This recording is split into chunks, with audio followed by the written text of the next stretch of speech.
Selamat berjumpa. Kali ini saya akan berbagi pengalaman dalam membantu kasus stroke dan Parkinson. Jadi yang pertama dengan stroke, yaitu suatu waktu seorang teman aktivis membicarakan bahwa adik istrinya, seorang laki atau adik iparnya, terkena stroke. Nah, dia ingin coba saya membantunya. Setelah janjian waktu, dia datang ke sini dengan rombongan keluarga besar dalam satu mobil.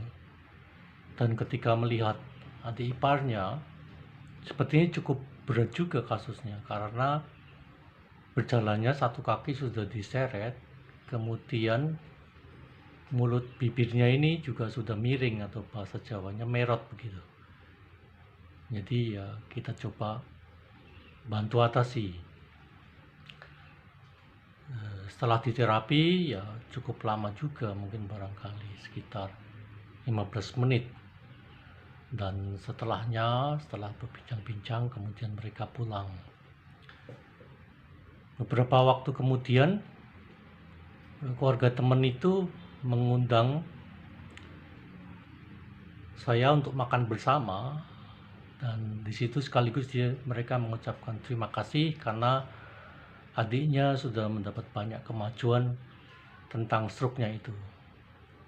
Walaupun di situ saya tidak ketemu adiknya, cuman diberitahu bahwa dia sudah banyak progres dan sudah berangsur-angsur menjadi baik. Ya syukurlah kalau demikian. Yang kedua yaitu seorang teman yang pernah tinggal di asrama bersama, yang jarang ketemu karena kebetulan ada suatu reuni kecil, lalu kami berjumpa beberapa orang gitu. Dan ketika dia datang, dia mengidap Parkinson. Jalannya lebih parah dari yang stroke tadi. Jalannya pelan begitu. Dan dia menceritakan bahwa pengalamannya ini ada berhubungan dengan ya suatu peristiwa, bahwa dia bermain-main dengan masalah pawang hujan gitu. Jadi ceritanya kami ngobrol-ngobrol di ruang tengah. Saya lupa dia ada di situ atau tidak. Maksud di ruang tengah, selain itu ada tempat duduk juga di teras selain ruang tengah. Pokok suatu waktu saya menuju ke teras ruang depan, itu dia lagi duduk seorang diri di bangku dengan ada meja. Sebelumnya udah diterapi, berarti dia udah diterapi. Di situ kami diterapi. Dan waktu saya pergi ke teras depan, itu entah posisi duduk dia itu menghalangi alur jalan atau apa, dia pindah ke seberang meja, kursi di seberang mejanya. Artinya kan dia harus misalnya dari utara ke selatan, dia harus mengitari, misalnya lewat barat, dari mengitari satu sisi meja. Dan waktu dia jalan itu, dia sudah jalan seperti orang normal. Jadi saya berpikir dalam hati, oh ada progres pada dia. Tapi sepertinya dia tidak menyadarinya, atau tidak ngeh bahasa Jawanya. Jadi singkat cerita, terus kami berpisah, dan saya memang jarang bertemu dengan teman ini. Ya setelah cukup lama saya dengar bahwa dia sudah sembuh dari sakitnya, sudah oke. Ya syukurlah kalau gitu.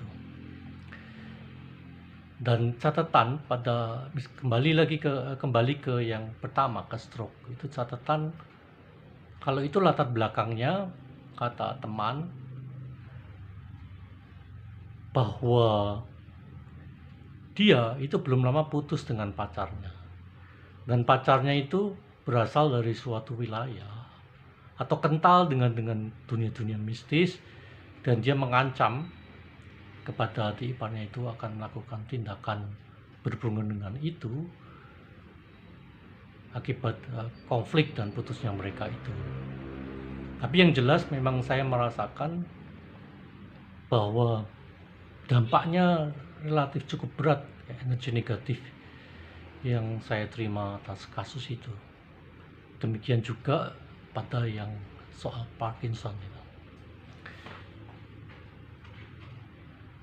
Lalu kemudian saya juga ingin menganalisa, menambahkan wawasan, yaitu dari pengalaman diasumsikan misalnya dari 100 kasus yang ditangani, itu kurang lebih 80% lebih itu oke, itu workable atau menjadi baik, tapi sisanya tidak.